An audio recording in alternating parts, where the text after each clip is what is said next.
Okay, the farm is basically a 2,000-acre operation, livestock, cattle primarily. I visited Gary McDonald's farm in 1988, and I saw the most fantastic crops, and they were clean. He's not lying. I mean, you thought he went someplace else to get those pictures, and he didn't. He's an honest guy, even though he thinks a lot of himself.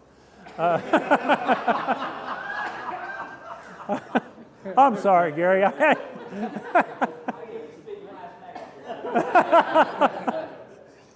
But that's when I said, and he was in wide rows, I think 38s at the time, weren't you, Gary? 38-inch corn, 38-inch soybeans. He had 4-row planter, and he was farming his 800 or 1,000 acres. And he had just cultivated soybeans for the second time. Now, he's in Mason County. That's a little different soil type and substructure. And so that's one of the things you have to understand. And that's one of the things he's learned coming into this part of the country. They have a gravel and sand substructure. I put my hand down in his wheel track from where he had cultivated and just pushed down. You can never do that in one of my fields, or probably most of yours, where you've got maybe some pan, maybe even if it's very alluvial soil, it's not like that. And when I had the very first field day I had after becoming organic, and we did cold turkey 2,000 acres in 1990. And his dad came to my very first field day, I think it was 93 or 94, whatever. And I told him how I had torn up a field of beans because right after I planted it, I got nothing but rain for the next 2 weeks. And you couldn't tell where the row was. And the cultivator that Gary was showing you about, I introduced him to that because he bought one of my old 153 cultivators. But we couldn't have gotten through that. I mean, it was just, I mean, you couldn't distinguish the beans from the weeds. It was that bad. So I said I tore it up and I replanted it. And he looked at me quizzically. He said, "What are you talking about?" He says, "I've never been out of the field more than 3 days." That's very different. That's very different. And that's where Gary McDonald started, in that kind of soil or that kind of structure that would absorb that kind of moisture. So that's a lot easier to do. Now, I'm not denigrating any experience that he had, but when he came to some of this muckier kind of soil, that's hard to do. And in a humid region, we are in the toughest region in the country to grow organically. If you want to really do it easily, you go northwest into dry, higher elevations. Those guys have it a lot easier than we, or even into Canada, much easier. But a humid region, and I can tell you, since we've harvested oats, we haven't had 3 consecutive days where you could have baled hay. In other words, you need about 3 days to bale hay without, propionic acid and all that. We haven't had it. I mean, humidity, rainfall, pop-up showers, just like we had. So that's a challenge, and you're going to see the results of some of that challenge. Do we cultivate like Gary does? Absolutely not. Would we like to? Probably not. And I'll tell you why. I'll tell you why. We're trying to get to no-till. I'm trying to get away from that cultivator. I'm trying to plant crops that I can put in, that can compete, and I can take back out. And you'll see one where we established a permaculture. And then I learned we have the first Kernza intermediate wheatgrass field in the Midwest. And it was established in 2011, the fall of 2011. I just learned this year that, well, it might not produce seed anymore because you've become sod bound. I thought it was a permaculture. Well, maybe it is, but if it won't produce seed, we've partially defeated the purpose. So we have to learn how to manage some of those. You're making decisions along the way. Administratively and in terms of structure, the 2,000 acres is all within the family now. It didn't start that way, and when I transitioned, actually my family was split. And my father and one of my sisters they were on the other side of the fence. So that was a little bit tough. My wife wasn't particularly supportive either. She's in town, so don't worry about it. But she knows this story. She doesn't care. She says the same thing. She says, hell, put a tent over that circus and forget it. But I had landlords who were very interested in what we were doing. They were city dwellers, and they understood what we were trying to do to grow purer food, be kinder to the soil, get away from the harsh chemistry. Little history. No anhydrous ammonia on this farm since 1969. Now, when we went organic, of course, that was out. No insecticide since 1969. Participated in a farm program once, 1966. Okay? We do not participate in farm programs. If there's anything to do with erosion control or terraces or anything, we do it ourselves. Frankly, ladies and gentlemen, it's cheaper. All you're really looking for from the government is technical help. If you can get the technical help, spend your own money, do it your own way, because their engineering is usually a little more costly. I'll think of other things as we go along, but those are just, we have a corporate structure. The corporation owns some of the land. We have some proprietorships on some of the land. We have partnership on some of the land, so we have at least 3 different business structures under which we work. My nephew back there, where's there? Luke Epley, he's my sister's oldest son. He runs 3 feed stores, and a lot of the products, especially things like oats, go through the feed store, so that works to our advantage. I thought that he has 4 siblings, and I thought with those kids, when their mother died, that they'd never stay organic, and they weren't organic at the time, and they came to it. So it's kind of interesting. There are 13 cousins, 13 cousins, and we've gone through the process of, okay, will these people keep this in a transition over time? Because any of you think about what's going to happen to your property. Even if you want it this way, what'll it be like when you're gone or nobody else cares? And if you're concerned about that, it's not that you're wanting to rule the world from the grave. That's not the idea. Just find out who's ideologically aligned. Makes it a lot easier. And then when you experiment to learn how to do no-till and you have a failure, they'll understand or they'll agree in some cases. So Jackie, get ready. I'm tickled to death to have Will here so that we can, people like that to experiment. He's been here 2 or 3 times. We've looked at row-till systems. I farmed in Mississippi for a while. We worked with ridge-till, fresh beds. I did twin rows in the 70s, in the early 70s. We've done a lot of different systems, so we're natural-born experimenters. And we have, Gary, we have made all kinds of mistakes. All kinds of mistakes. I'm his right-hand man. Okay, buddy up with somebody, make friends fast, and we'll head down the road. The first, we'll just go down outside the lane, and we'll go north, and we'll turn left through the barricades and down the Dunkel Road. And we'll go about 3 miles, and we'll see about 7 or 8 fields.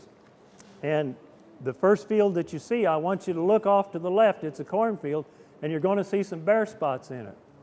It's a problematic field, and we'll discuss what you do in a situation where, gosh, things weren't perfect. Should I replant? Should I interplant? Does it have to look good?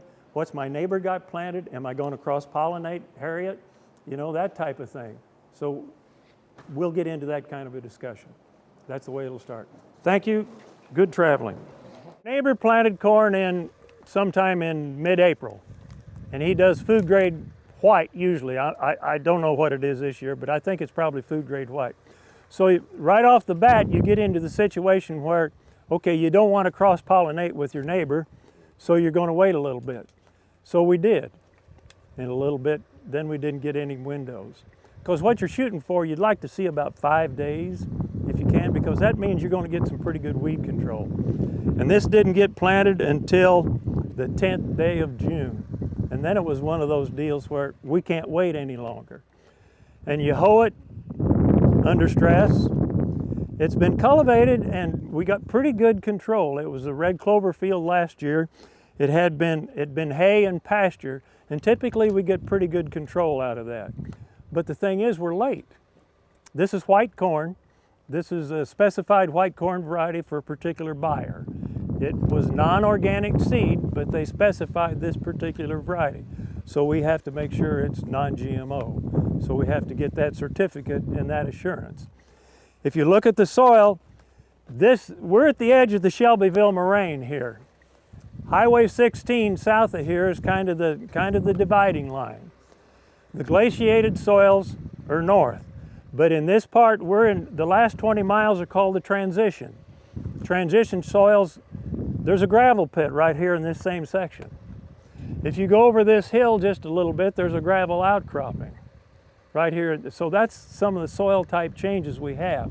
And as you go up the road here, you'll see a little bare spot, and it's kind of white ground. It's like an Oconee silt loam, really fine. It's not a very productive soil, and when it gets excessive rain, nothing grows on it. So it isn't perfect, but it's going to be pretty good. There's no additional nitrogen on this. We have never bought nitrogen since we've been organic. We've never hauled in anybody else's manure. Never have. And we've paid for it a couple times, but in general, if you manage it, you can do pretty well. The worst part about this is you're going to suffer a little bit because you're late. And that's weather, and you can't control that. But we did get pretty good, decent weed control. Now you'll find out down the road when we go farther that some of the weed control is not as good, but the corn's better. Corn's farther along and it will probably be better. So you do the trade-off. We have used some kelp and some micronutrients along the way, things like sulfur, manganese sulfate if we need it, and it's according to soil test. If some of you walked around the barnyard there and you saw the Strom aerator sitting out there, that belonged to Dr. Bill Becker, and that belongs to his widow. Dr. Becker worked with us for 11 years, and he came out and tested all the soils, and if Dr. Becker were alive today, he'd be walking this cornfield, taking samples and tissue testing as well as soil testing. And so the only thing that we've put on over the years that we've bought off the farm are a few micronutrients. Sulfur, manganese sulfate, once in a while some boron, rarely zinc sulfate, and not large amounts, of it. But that's about it. That's about what we've added to the land, and the rest of it we've tried to grow the fertility. It was beans in 11, and it was a rustic rye in 12, and then we drilled oats and turnips and tillage radish in the fall and put it in pasture. And then it was soybeans again in 13. And then we went back to oats and overseeded with a pasture mix. Grass legume mix, we usually use a 25% alfalfa, 25% red clover, 25% orchard grass, 25% perennial ryegrass by seed count. Not by pounds, by seed count. So we go by seed count. And then the following year it was hay pasture, and last year it was hay and pasture, and then this year it's corn. Well, you can see by the sign, which I couldn't read, where these are 389 Blue River soybeans. We planted these at 280,000 to the acre. These are air drilled. This field was non-organic in 2012. The last year it was non-organic. We bought it in the fall of, in November 2011, bought it to finish out this quarter section. It's the only field in the half section that the family didn't own. Finally got a chance to buy it and bought it. That's the best way to do transition. Put it in a cereal grain, put it in a grass legume mix, let the soil remetabolize itself. If you need hay, take one, just take a crop. If you got cattle, sheep, anything, put them on it, put hogs on it, whatever. Best way to go through transition. Doesn't sound like much income, but man, we raised a great blue corn crop last year, and it was the only good field we had. Okay, this is Kernza, a particular variety of intermediate wheatgrass. The history of intermediate wheatgrass is typically it's a grass that's in higher elevations in the west, and it's kind of considered a short grass, and for drier regions.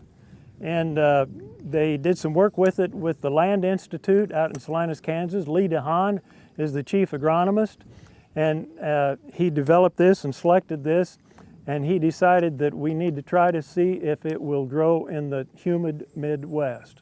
So what kind of a situation will be? The whole idea is the West Jackson concept of growing food from permacultures, grains from permacultures, seeds from permacultures like this. We know grapevines and orchards and things like that are permacultures, but if we can do it, all we'd have to do is harvest, every year. Why, that's another thing to consider. 13 and 14's crops were sent to the University of Minnesota, in which case they ground it for flour, and they've tested it in some baked goods and some varieties. Now, I've seen pictures where these roots are just, boy, they're just down like this and they're all in a bundle. This doesn't look like that, but the roots are still there.